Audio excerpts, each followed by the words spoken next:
જવાન જય કિસાન। આજે આપણે મનુભાઈ પીવાની આપણે ઘઉં વાવ્યા હતા। ઘઉં વાવીને પછી વીઘા 1.5 વીઘાના પછી વાવ્યા કાબુલી ચીણા વાવીને આપણે વીઘા એકના પછી વાવ્યા છે 3 નંબર ચણા।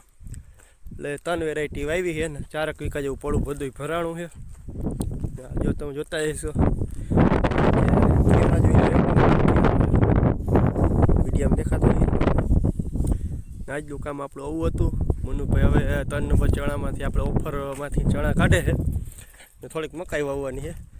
વવરાયું ખરાબ પણ ઝીણું બધું ઘણા 5 કણકી વવરાવી બધી। જો ઘઉં વાવ્યા, કાબુલી ચીણા વાવ્યા ને 3 નંબર ચણા વાવ્યા। હવે વાવીએ કે મકાઈ જો કાઢે છે ચણા ઓફરમાંથી 3 નંબર ચણા વાવ્યા। આજનું કામ બધું આવું જ હતું। બપોર પહેલાં આપણે સવારના પોરમાં હતું આપણે 3 નંબર ચણાનું વાવેતર 5 વીઘાનું।